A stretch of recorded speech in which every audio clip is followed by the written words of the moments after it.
Tahimik niyang napansin ang nakakagulat nilang kawalan ng kakayahan na maalala kahit ang pinakamahalagang tao sa mataas na lipunan, na nagpapakita ng kanilang mga limitasyon. Pagkatapos ng isang eleganteng bow, ipinaalam ni Baek Yang kay Mo Yun-tak ang tungkol sa isang mahalagang pagpupulong sa hinaharap. Sa marangyang Golden Banquet Hall, si Mo Yun-tak ang unang dumating, determinado sa pagpapatupad ng kanyang lihim na plano. Agad niyang nilapitan ang masigasig na si Jong-go at walang pag-aatubiling iniabot ang natitirang malaking halaga para sa mga natapos na paghahanda. Kasabay nito, ibinigay ni Mo Yun-tak ang isang misteryosong pakete kay Jong-go na malinaw na naglalaman ng espesyal na bagay. Binigyan niya ng mahigpit na utos si Jong-go na idagdag ang laman ng pakete sa mahalagang alak na gawa sa purong ginto, bago ito ihain sa pista. Subalit, ang likas na kuryusidad ni Jong-go tungkol sa misteryosong sangkap ay nagdulot ng galit na reaksyon mula kay Mo Yun-tak. Sa matinding galit, mabilis na hinawakan ni Mo Yun-tak sa leeg ang mausisang lingkod at mariing idiniin na kailangan niyang sundin ng walang pagkukulang ang lahat ng kanyang mga tagubilin. Ang maringal na inayos na ikaapat na palapag ng marangyang banquet hall ay unti-unting napuno ng mga eleganteng bisitang lubos na humanga sa mga kamanghamanghang putahe. Lalo pang umani ng paghanga ang maalamat na alak na gawa sa purong ginto, na siyang nagbigay ng karangalan sa prestihiyosong lugar na ito. Bigla namang dumating si Mo Yun-tak sa bulwagan, mahina akong humihingi ng paumanhin sa kanyang bahagyang pagkaantala, at sumali sa pino at piling lipunan. Sa kanyang mainit na pagtanggap, maingat na inanyayahan ni Mo Yun-tak si Baek Yang na tikman ang sikat na mahalagang alak bago simulan ang marangyang kainan. Subalit, ang tusong si Baek Yang ay maingat na nagkunwaring umiinom ng alak habang lihim na tinatago ang kanyang tunay na intensyon mula sa mga matatalas na mata ng mga naroroon. Sa isang mabilis at di mapapansin na kilos, itinapon niya ang kainahinalang alak sa kanyang likuran nang hindi nag-iiwan ng bakas. Napansin ng matalas na matanda ang maingat na galaw ni Baek Yang at ipinaabot ang kanyang pagkamangha sa tila pag-aalipusta nito sa mahalagang inumin. Ngunit ipinaliwanag ni Baek Yang na ang kanyang sensitibong pangamoy ay nakatunog ng amoy ng nakamamatay na laso na tusong itinago sa masarap na lasa at bango ng gininto ang alak. Ang nakakaintrigang sitwasyon ay pumukaw sa kuryusidad ng maingat na Baek Yang, na nag-isip tungkol sa tunay na layunin ni Mo Yun-tak. Sa kabilang banda, si Yang Jong, na tila naguguluhan, ay hindi maunawaan ang tila espesyal na pakikitungo ni Mo Yun-tak kay Baek Yang. Isang bihasang tagapagsalita ang nagmungkahi na ang dahilan nito ay ang pagiging bahagi ng parehong elite na 7 sa pinakamahuhusay na clans, na hindi maaaring balewalain kahit ng pinakamakapangyarihang tao. Nainis si Yang Jong sa ideyang kailangan niyang makipag-usap ng maayos kay Baek Yang, ngunit isang maingat na kasamahan ang nagpahayag ng pagkabahala sa maaaring maging epekto ng hindi maingat na pagpapagalit kay Baek Yang. Bagamat halata ang pangkalahatang pag-alipusta kay Baek Yang, nanatiling tiwala si Yang Jong sa tagumpay ng kanyang plano, salamat sa suporta ni Mo Yun-tak. Nagkasundo ang dalawang tusong sa buwatan na pasiklabin ang galit ni Baek Yang upang makuha ang inaasam nilang posisyon sa prestihiyosong Moore-Eman Alliance. Agad na isinagawa ni Yang Jong ang kanyang panlilinlang. Sa isang mapanlinlang na pagkilos, lumapit siya kay Baek Yang na tila magalang, at inalok ito ng isang tasa ng mahalagang alak. Sinadya pa niyang banggitin ang mapait na pagkawala ng tahanan ni Baek Yang at ang maraming inosenteng buhay na nasawi upang parangalan umano ang kanilang alaala. Ngunit, sa isang nakakagulat na pangyayari, galit na itinapon ni Mo Yun-tak ang mamahaling alak sa mukha ni Yang Jong. Mariing pinagalitan ni Mo Yun-tak si Yang Jong sa kanyang kawalang galang at lubos na pagpapakita ng paghamak sa mataas na posisyon ng kanyang kausap. Sumali si Goy Sam sa tumitinding alitan, hayagang idineklara na ang pagtitiis niya sa presensya ni Yang Jong ay dahil lamang sa kanyang malalim na respeto kay Mo Yun-tak. Galit na galit ang mandirigma, mabilis na hinugot ang kanyang kumikislap na sandata, at malakas na inamon ang naguguluhang kalaban sa isang agarang duelo. Nabigla si Yang Jong sa hindi inaasahang pangyayari at sinubukang magpalipas ng oras sa pamamagitan ng paalala tungkol sa presensya ng mga mahalagang tao at ang pangangailangang sundin ang formal na protokol sa duelo. Biglang naliwanagan si Yang Jong, mulat sa pool, ang tusong si Mo Yun-tak ay nagbalak na gawing mga sunod-sunurang biktima sila sa kanyang masalimuot na intriga. Sa kabila ng mapait na pagkaunawa sa pagkakanulo, pinili pa rin ng aroganteng si Yang Jong na ituloy ang kanyang plano, tiyak na tiyak sa kanyang di maiiwasang tagumpay. Dahil sa hindi nararapat na kapalaluan ng mga itinuturing niyang walang halaga, kumilos ng kasing bilis ng kidlat si Baek Yang sa likod ng nagulat na si Yang Jong, ipinapamalas ang hindi kapani-pani walang husay sa pakikipaglaban. Sa isang mabilis na galaw, pinabagsak niya ang kanyang kalaban. Ang walang awang Baekyang ay pilit na ipinasok ang lason sa alak sa bibig ng natalong kalaban, dahilan upang ito'y mabulunan ng kaiyahiya at desperadong humingi ng tawad. Pagharap kay Mo Yong-tak, tahasang ipinahayag ni Baekyang ang kanyang pagkamuhi sa maduming pamamaraan nito. Iginiit na hindi na kailangang gumamit ng mga tusong intriga sa halip na direktang hominin sa isang marangal na laban. Habang pinagmamasdan si Mo Yong-tak, napansin ng matalas na mandirigma ang napakagandang espada na hawak ng nakababatang kapatid nito. Agad na inisip ni Baekyang ang totoong layunin ng kalaban, ang pukawin ng isang malawakang tunggalian sa pagitan ng sinaunang mga angkan. Sa wakas, napilitan si Mo Yong-tak na aminin na ang insidyosong plano ay bunga ng matagal ng personal na galit at malalim na pagmamahal sa kanyang ama, at hindi mula sa direktang utos ng pinuno ng kanilang angkan. Matapos suriin ang detalye ng plano, nagulat si Baekyang sa aktwal na kawalang kasalanan ni Mo Yong-tak. Sa utos ni Mo Yong-tak, pinaghanda ang kanyang nakababatang kapatid ng espada para sa nalalapit na duelo. Tiwala sa sarili, mahinahon na tinawag ni Baekyang ang tapat na si Baek Hae-jin upang parusahan ng matapang na kalaban tulad ng ginawa sa kanilang huling di malilimutang laban. Lalong tumindi ang tensyon sa Marangyang Banquet Hall habang nagtatanong ang mga bisita kung bakit, laban sa malinaw na loika, pinili ni Baekyang na si Mo Yong-tak ang maging layo ng kanyang matuwid na galit. Marami ang nalito sa desisyong ito, sapagkat malinaw na ang provokasyon ay nagmula sa mga kinatawan ng Seven Blazing Blades clan. Ang maingat na si Jin Leong, na matiyag ang nagmamasid sa mga nagaganap, ay napansin ang pambihirang kalmado ni Mo Yong-tak. Sa halip na magalit, ang kanyang mukha ay nagpapakita ng kakaibang, nakakatakot na determinasyon. Para sa ilang mga masusur ang tagamasid, ang ganitong dramatikong pagliko ng mga pangyayari ay hindi nakakagulat. Ang maingat na si Baekyang, na para bang inaasahan na ang nalalapit na problema, ay nagbigay na ng babala kay Kovo ukol sa mga posibleng seryosong suliranin sa gala banquet.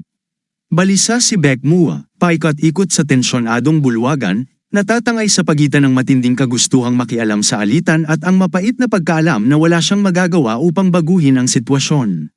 Ang mahabagin na si Jin Leong ay walang saysay na sinubukang pakalmayin ang nag-aalalang dalaga, ngunit hindi makabangon mula sa pagkabigla si Baek Mua. Ang lalaking itinuturing niyang marupok ay nagpakita ng kakaibang lakas at kakayahan na labis na ikinagulat niya. At ang lalaking itinuturing na walang kalaban-laban, gaya ng isang marupok na bulaklak ng tagsibol, ay biglang nagpakita ng kakaibang, nakakatakot na panig ng kanyang misteryosong kalikasan.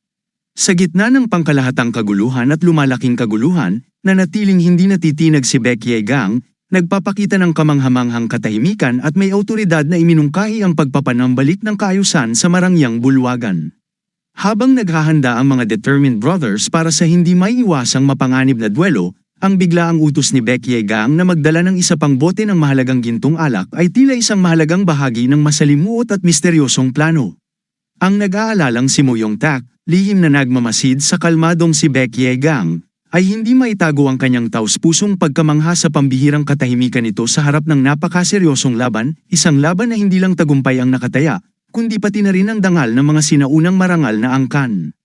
Ang determinadong si Baek Hae-jin, na pumasok sa mapagpasyang labanan sa utos ng kanyang minamahal na kapatid, ay nagpakita ng ganap na kahandaan para sa nalalapit na pagsubok. Ang batang mandirigma ay naglalabas ng di matitinag na kumpiyansa at bakal na determinasyon upang makamit ang ganap na tagumpay laban sa kalaban, anuman ang halaga.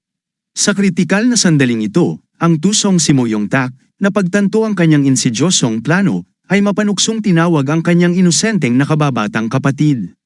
Ang insidyosong mandirigma, na may peking malasakit, ay nag-alok sa kabataan ng isang tasa ng mamahaling alak. Pinanggako ng taksil na si Mo na ang mahiwagang inumin ay tutulong sa pagpapahinga at sa lubos na paglabas ng kanyang nakatagong potensyal sa labanan. Napansin ng matatalas na tagamasid ang kakaibang pag-aalinlangan mula sa maingat na si Baek Yegang habang ang mga kalaban ay pumwesto na para sa mahalagang duelo. Ang tagumpay na si Mo Yong-tak, na may bahagyang natatanging kasiyahan, ay umamin sa pagdagdag ng lihim na droga ng kanyang angkan sa mamahaling alak.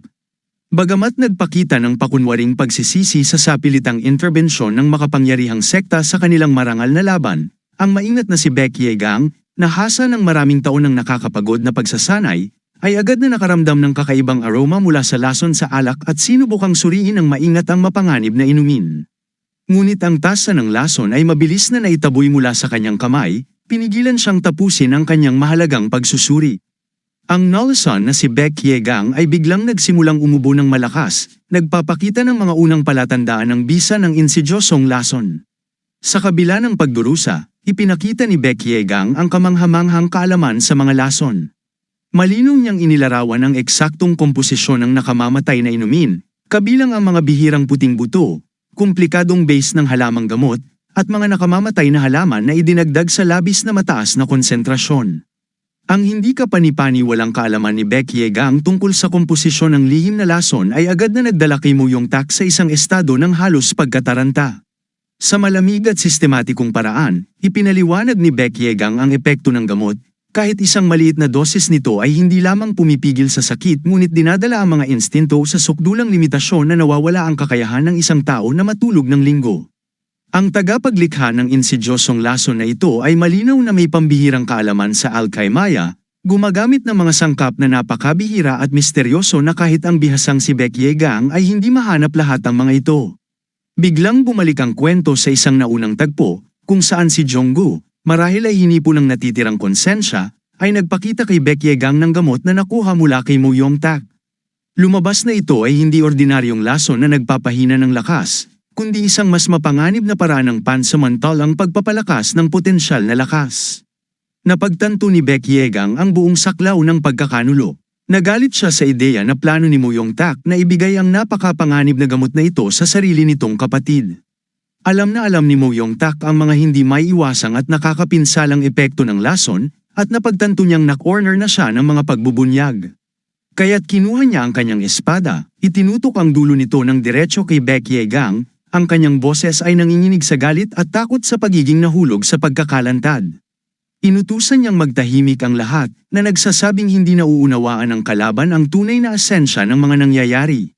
Isang mabigat na presensya ng hindi maiiwasang kinalabasan ng dramatic na pagharap na ito ang bamigat sa hangin. Ang kwento ay bumalik 15 taon, sa isang kapalarang araw sa buhay ni Mo Yong-tak. Nasa rurok ng kaligayahan dahil siya'y tinanggap sa Council of Stars, bumalik siya sa kanilang ancestral na tahanan kung saan aksidenteng nasalayan ang isang nakakapanghinayang eksena. Ang kanyang ina, ang pangalawang asawa ng pinuno ng angkan, ay umiiyak at humihingi ng kapatawaran. Sa gitna ng luha, ibinunyag niya ang isang nakakatakot na lihim. Sa loob ng 20 taon, siya'y may lihim na relasyon sa isang simpleng nagtitinda ng mga dahon ng tsaa, na siyang tunay na ama ni Mo Yong-tak, ang lalaking may naputol na kamay. Hindi matanggap ni Mo Yong-tak ang katotohanan ito. Galit na pinagsabihan ng ina na ang tanging ama niya ay ang dakilang Noble Blade, at ipinagbawal na muling banggitin ang ganitong mga pahayag. Buong buhay, ipinagmamalaki ni Mo Yong-tak ang pagiging bahagi ng isang kilalang angkan, at ang pag-alam na siya ay bunga ng ipinagbabawal na pagmamahalan ay isang matinding suntok na hindi niya matanggap. Tinangka niyang ipaliwanag sa kanyang sarili na ang isang karaniwang mangangalakal ay hindi maaaring maging kanyang ama. Ngunit habang tumatagal, ang kanyang refleksyon sa mga lumang kaldero ng ulan ay nagpapakita ng mga katangian ng mga ngalakal sa kanyang mukha. Nagpumilit siya na patunayan ang kanyang pagkamataas na angkan at ipakita na ang dugo ng Mo clan ay dumadaloy sa kanyang mga ugat. Ngunit ang oras ay laban sa kanya. Tuwing taon, ang pagkakahawig niya sa isang karaniwang mangangalakal ay mas naging maliwanag, kaya't siya'y naging isang estranghero sa kanyang sariling mga mata. Pabalik sa kasalukuyan, makikita si Mo Yong-tak na na-corner ng mga pagbubunyag ni Baek Yegang, sinusubukang kalmehin ang kanyang nakababatang kapatid at tinatanggap ang kanyang pagkatalo. Naiintindihan niya na ang pagbubunyag ng mga nangyari ngayon ay nangangahulugang katapusan niya na. Pati ang pagtatanggal ng lason mula sa alak ay hindi na kayang itago ang kanyang kriminal na mga layunin. Ipinakita ni Baek Yegang ang kahangahangang foresight at ipinahayag ang pagtanggal ng gamot mula sa alak ng maaga, na tinanggalan si Mo Yong-tak ng kanyang huling pag-asa ng tagumpay. Ang kanyang sariling kalagayan ay nagsilbing hindi mapasusubali ang patunay na hindi siya uminom ng lason. Pinaunlakan ni Mo Yong-tak ang mga kondisyon ni Baek Yegang. Ang mga hinihingi ay naging hindi inaasahan, umalis siya sa teritoryo, hindi na muling magpakita sa harap ni Baek Yegang, at magbayad ng 1,000 pilak. Bagamat mahirap punan ang kondisyon sa pera, mapagbigay na inaalok ni Baek Yegang na magbayad sa installment. Ang kahilingan ng pera mula sa tagapagmana ng Baek clan ay tila walang saysay, ngunit doon nagtatapos ang mga kondisyon. Nangako si Baek Yegang na itatago ang mga pangyayaring ito, binigyang diin ang kahalagahan ng pagpapanatili ng mabuting ugnayan sa pagitan ng mga angkan, lalo na't isinasaalang-alang ang hinaharap ng nakababatang kapatid ni Mo Yong-tak bilang posibleng pinuno ng angkan. Kinuha ni Mo Yong-tak ang mga salitang ito bilang isa pang insulto at nagtasang umatake, ngunit natuklasan niyang hindi siya makagalaw.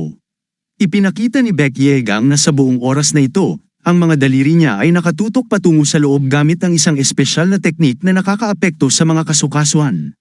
Ipinaliwanag niya na ang kahihiyan at pisikal na mga sugat ay natural na resulta ng mga aksyon ni Mo Yong-tak. Sa sandaling yun, dumating si Nung Jun, na nag-aalala, pumasok sa silid matapos marinig ang pagkawala ng malay ng batang master ni Baek Yegang. Ang sitwasyon ay mabilis na pinatahimik, inilarawan ang insidente bilang isang maliit na hindi pagkakaunawaan na kinumpirma ni Baek Yegang. Nang magpaalam sa kanyang nakababatang kapatid, iniutos ni Mo Yong-tak na manatili ito upang paghusayin ang kanyang kasanayan sa espada at maunawan ang mundo. Nangako siyang magpapadala ng mga tao sa loob ng 1 buwan. Sa puntong yun, siya'y tinamaan ng matinding pagkaunawa sa kanyang sariling pagbagsak. Upang manalo sa isang duelo para sa karangalan ng kanyang imahinaryong ama, handa siyang isakripisyo ang kalusugan ng kanyang nakababatang kapatid sa pamamagitan ng pagpapalason dito. At kahit na nalaman na ang katotohanan, patuloy na tinawag siya ng kanyang kapatid na kapatid, kaya't napilitan si Mo Yong-tak na tuluyang mapagtanto ang lalim ng kanyang sariling moral na pagkatalo. Isang araw, nagdesisyon si Baek Yegang na makipag-usap ng tapat kay Mo Yong-tak tungkol sa kanyang nakatatandang kapatid. Laking gulat ng kanyang kausap nang aminin ng batang lalaki ang kanyang magkasalungat na nararamdaman. May kaunting galit pa sa kanyang kapatid, sa kabila ng katotohanang ginamit siya ng nakatatandang kapatid para sa kanyang sariling layunin. Nauunawaan ni Mo Yong-tak ang kahalagahan ng pag-aproba ng kanyang ama, at napagtanto niyang siya ay mahina at hindi kayang tiyakin ang tagumpay, kaya't napilitan ang kanyang kapatid na gumamit ng droga. Habang nakikinig sa mga paliwanag ni Mo Yong-tak, napansin ni Baek Yegang ang hindi inaasahang pagiging maingat nito. Sa kailalim 5 bahagi ng kanyang kaluluwa, siya ay tinatabla ng tanong kung talaga bang iniisip ng batang lalaki na siya'y ganoong kaina. Matapos magdesisyon, inutusan niyang magtago ang lahat sa kwarto. Nagprotesta si Baek Yegang, ngunit dinala siya ni Jin Liang at pinayapa ang sitwasyon. Nang mailabas si Baek Yegang, ipinangako nilang maghihintay sila sa labas. Nabigla sa bigla ang pagbabago ng sitwasyon, hindi naintindihan ni Mo Yong-tak ang mga layunin ni Baek Yegang. Gayunpaman, ipinaliwanag niya ng mahinahon na ngayon na nawalan na ng epekto ang gamot, maaari nilang simulan ang isang tunay na laban. Hinihikayat niyang ibigay ng batang lalaki ang lahat ng kanyang makakaya, at napansin niya sa sarili na tila mas kalmado na siya ngayon kumpara dati. Ibinigay ni Baek Yegang ang signal upang magsimula ang laban, at nag-cross ang kanilang mga espada sa hangin. Habang pinapanood ang laban, binanggit ng bihasang guro ang mahusay na teknik ni Mo Yong-tak, na malinaw na namana mula sa angkan ng Baek. Nang maging malinaw na kay Mo Yong-tak na kaya niyang magtagumpay ng walang tulong ng droga, napansin ng guro ang problema sa kakulangan ng tiwala ng batang lalaki sa kanyang sariling kakayahan. Habang lumalaban, ibinahagi ni Baek Yegang ang isang kakaibang obserbasyon na may maraming paraan upang makuha ang pagkilala sa angkan, hindi lang sa pamamagitan ng panalo sa laban. Ang mga salitang ito ay nakadistract kay Mo Yong-tak saglit, ngunit agad niyang ibinalik ang pansin sa kalaban. Sinundan ng isang provokasyong tanong tungkol sa kung sino ang makakakuha ng pagkilala kung ang baguhang mananalo sa laban. Dahil sa malalim na pagninilay, nagawa ni Mo Yong-tak ang hindi kapanipaniwala, pinutol niya ang espada ni Baek Yegang nang subukan itong ituring na ang pagkatalo ay dulot ng kalamangan sa armas. Mat wisely na binanggit ni Baek Yegang na ang tagumpay ay tagumpay anuman ang mga kalagayan. Hindi naramdaman ni Mo Yong-tak ang tagumpay, bagkus, pinahihirapan siya ng mga misteryosong layunin ng kanyang nakatatandang kapatid. Ang matalim na isip ni Baek Yegang, parang binabasa ang mga isip ng batang lalaki, ay mahinahong binanggit na ang kanyang kapatid ay hindi maaaring lumayo ng husto, at kung magmamadali siya, maaari pa niyang habulin ito. Bago umalis, solemne niyang ibinigay kay Mo Yong-tak ang isang espesyal na regalo na hindi matutumbasan ng halaga, na siyang magpapabago sa kanyang kapalaran. Flooding ang mga alaala sa isipan ni Mo Yong-tak. Ang buong buhay niya ay puno ng desperadong mga pagsubok na patunayan ang kalinisan ng kanyang dugo at ang pag-aari sa pamilya ng Mo, na nagdulot ng maraming hindi maibabalik na pagkakamali. Matapos magdesisyon, nahabol niya ang kanyang kapatid. Ang sabik na si Mo Yong-tak ay sa wakas ay naglakas loob na itanong ang pangunahing tanong na nagpapahirap sa kanyang kaluluwa. Ang lahat ba ng mga aksyon ni Mo Yong-tak ay hindi para sa sariling kaluwalhatian, kundi para sa kapakanan at pag-unlad ng kanyang nakababatang kapatid?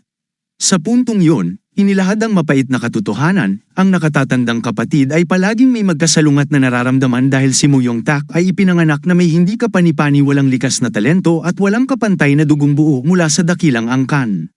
Ngayon, naging malinaw kung bakit tinuruan ng matalinong guro ang kanyang nakababatang kapatid ng pinakakomplikadong teknik ng Heaven and Earth Blade, imbis na ang tradisyonal na teknik ng Star Cloud Blade na ipinasapasa sa kanilang pamilya sa mga henerasyon.